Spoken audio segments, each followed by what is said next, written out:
The Pentagon today announced the USS Gerald R arrived in the Latin American region, part of President Trump's war on drug cartel. One ship, 5,000 people, 75 aircraft, and the ability to project more military power than most countries' entire militaries combined. But here's what's terrifying. Right now, there are 11 of these ships patrolling the world's oceans, and each one can control an area the size of Texas. Because what you're looking at isn't just a warship. It's a mobile military base that can appear anywhere in the world within days and completely dominate everything within a 500-mile radius. Today, I'm showing you exactly how one warship can control an entire ocean and why this changes everything about global power. Look, when we talk about controlling the oceans, most people think you need dozens of ships, hundreds of aircraft, and massive naval bases scattered around the world. And sure, that helps. But there's one type of warship that can do all of that by itself, the aircraft carrier. An aircraft carrier isn't just a ship with planes on it. It's a floating city, a mobile airport, a command center, and a weapons platform all rolled into one. And when you combine it with its escort ships, destroyers, cruisers, and submarines, you get what's called a carrier strike group. In this video, I'm going to break down exactly how a single carrier strike group can control an entire ocean. We'll cover the range, the firepower, the logistics, and the strategy that makes this possible. I've spent weeks researching this, going through naval doctrine, strategic analyses, and operational reports. So you're getting the complete picture of how naval power actually works in 2026. But before we dive into how it works, let me explain why controlling the oceans even matters in the first place. Why ocean control matters.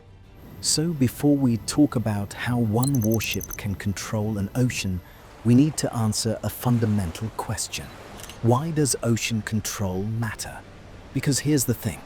Whoever controls the oceans controls global trade, and whoever controls global trade controls the world economy. 90% of global trade moves by sea.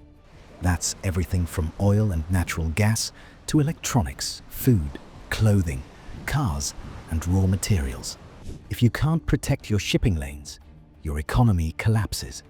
If you can't project power across the oceans, you can't defend your interests or support your allies.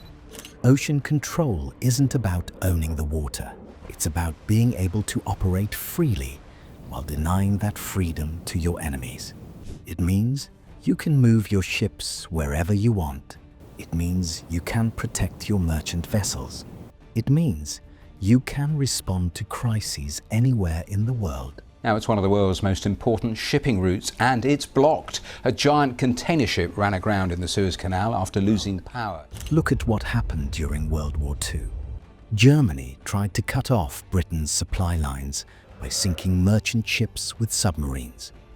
If Germany had succeeded, Britain would have starved and been forced to surrender. Not because of military defeat, but because they couldn't get food and supplies. Britain doesn't get what it needs from those ships, the British are going to starve. And so the Germans could cut them off from the outside world. Or look at the Strait of Hormuz in the Middle East. About 21% of the world's oil passes through that narrow waterway. If a hostile power could close that strait, it would cause a global economic crisis. Oil prices would skyrocket, economies would crash, and countries would go to war to reopen it. So ocean control isn't just a military issue. It's an economic and political issue. And the country that can control the oceans has enormous power over the rest of the world. Now let's talk about how one warship can actually do that. The aircraft carrier. All right, so when we talk about one warship controlling an entire ocean, we're really talking about one specific type of ship, the aircraft carrier.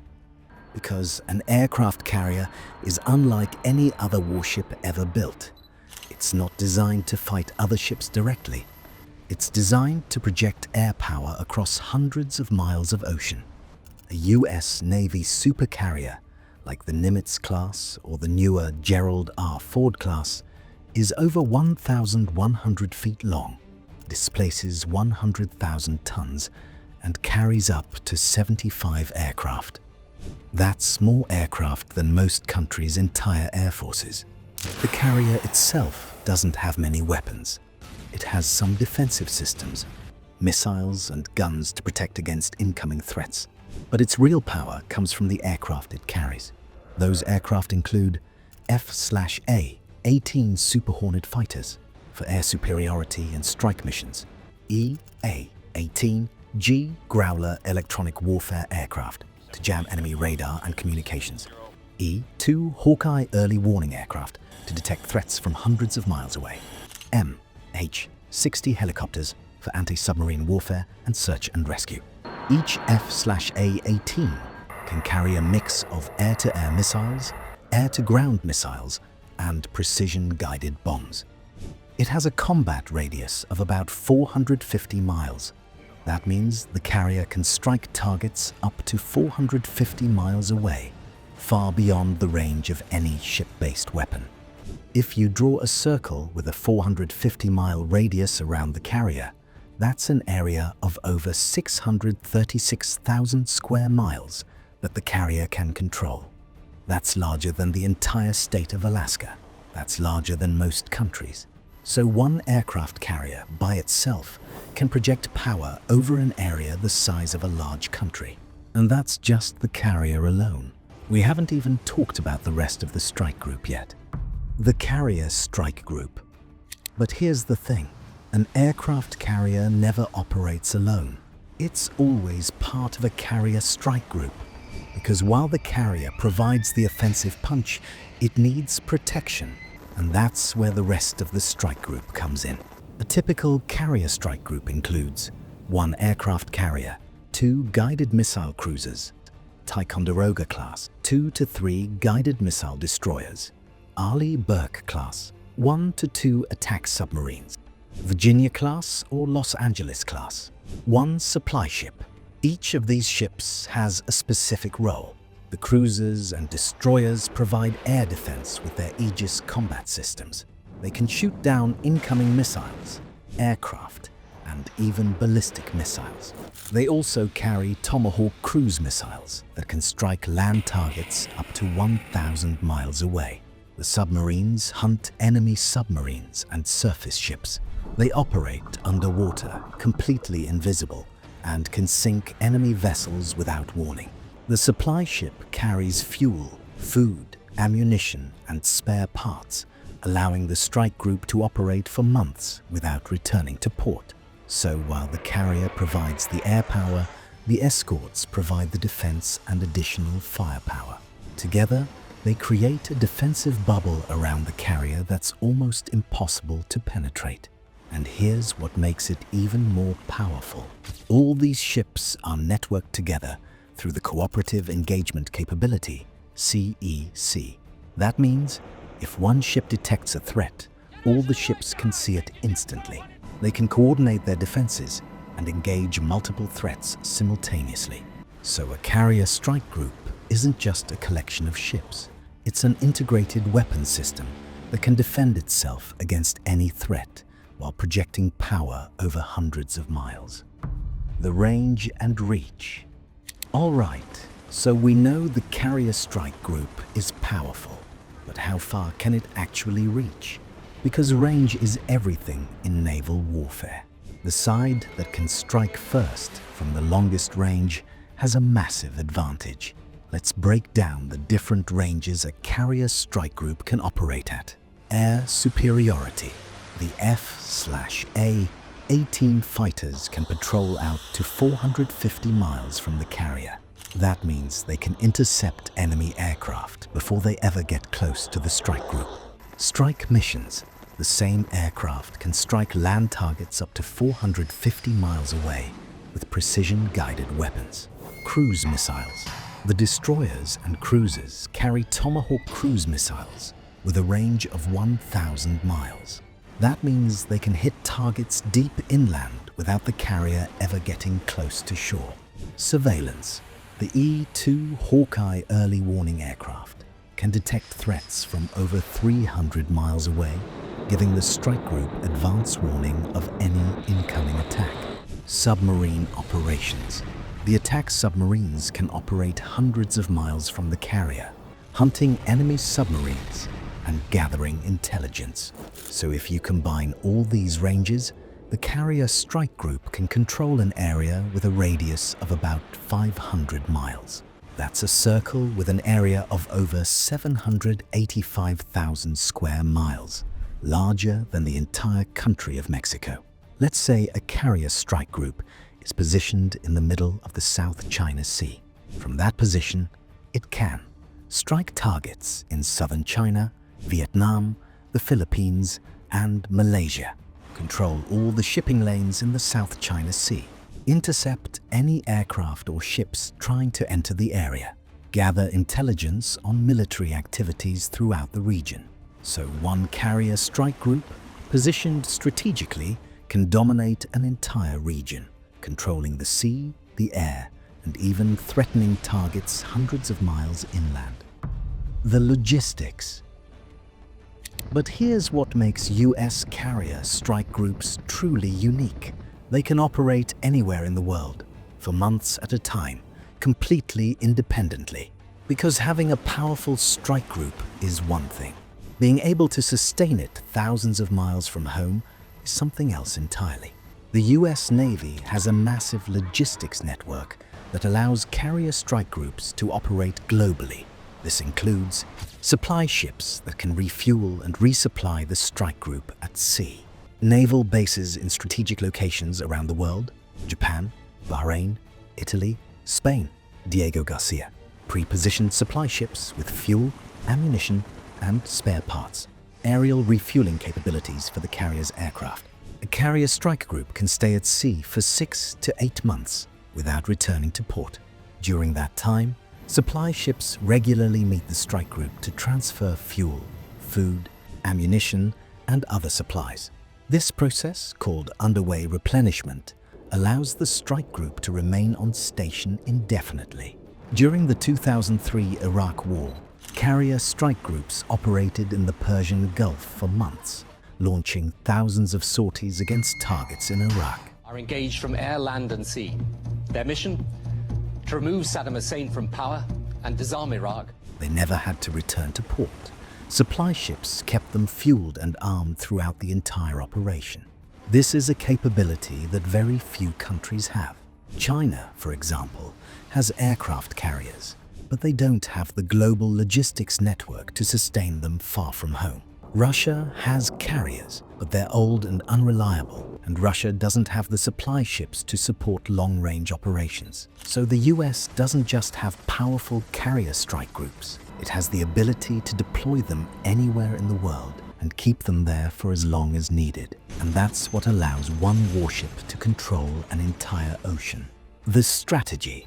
Now let's talk about how carrier strike groups are actually used strategically to control the oceans. Because it's not just about having the capability, it's about how you use it. The US Navy uses carrier strike groups in 3 main ways. Number 1, presence operations. This is when a carrier strike group is deployed to a region just to show the flag and demonstrate US commitment to its allies. The mere presence of a carrier strike group can deter aggression and reassure allies. For example, when tensions rise in the Taiwan Strait, the US often sends a carrier strike group to the region. The carrier doesn't have to do anything.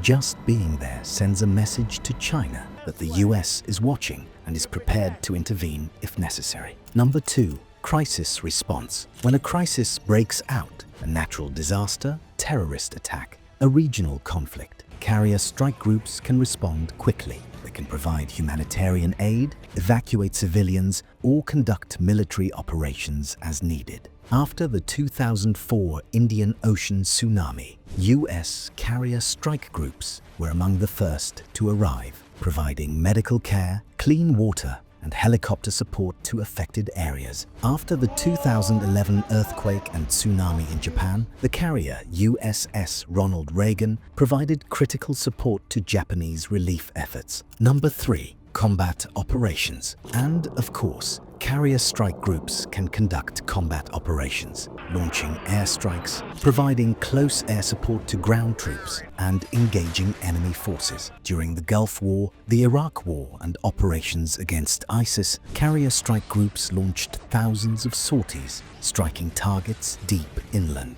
What makes carrier strike groups so valuable is their flexibility. They can do humanitarian missions one day and combat operations the next. They can operate independently or as part of a larger coalition force. So carrier strike groups aren't just weapons. They're tools of diplomacy, crisis response, and military power all rolled into one.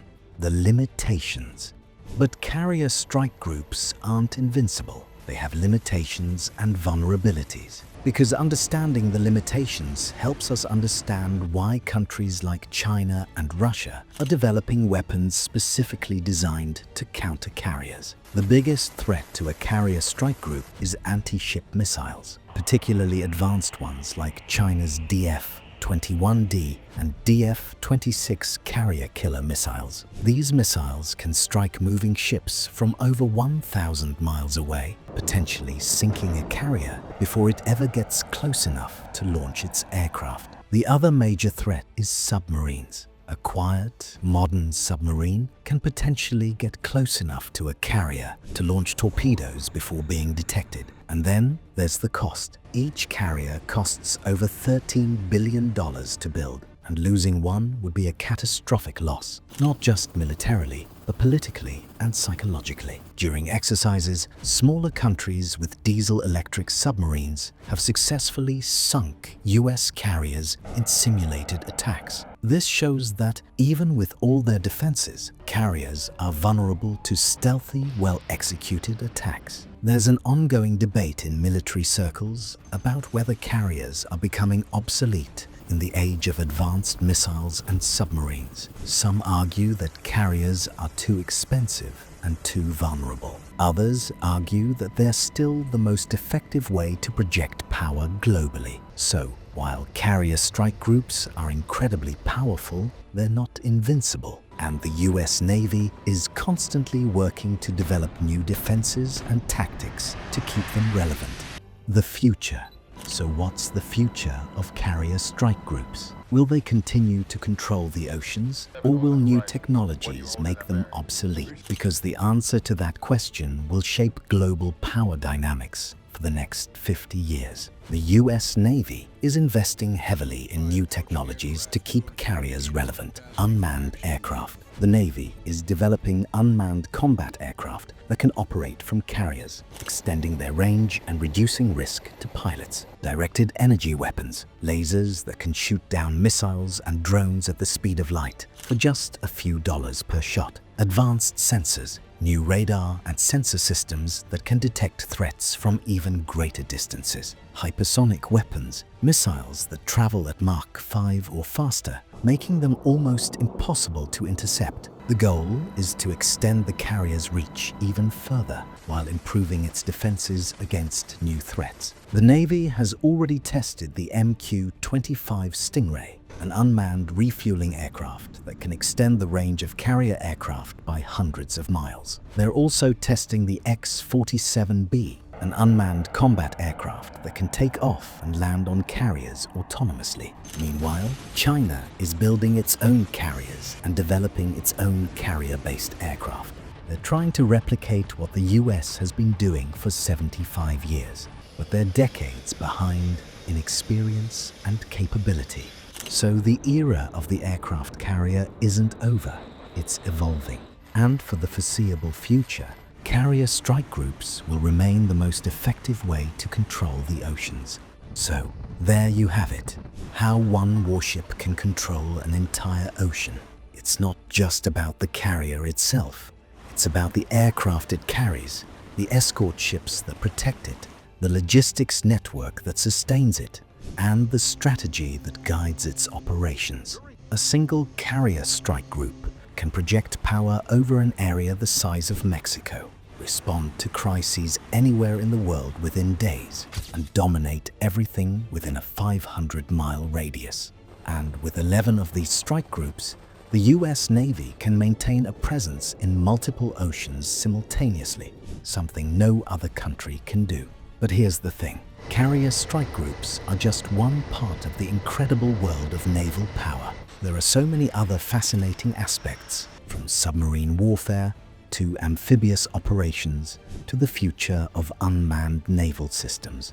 So, if you want to learn more about how naval power actually works and why it matters, click on this video right here, where I break down the most advanced submarines in the world and how they operate in complete secrecy beneath the waves. Trust me, once you start learning about naval strategy and the technology that makes it possible, you'll never look at global politics the same way again. Thanks for watching, and I'll see you in the next one.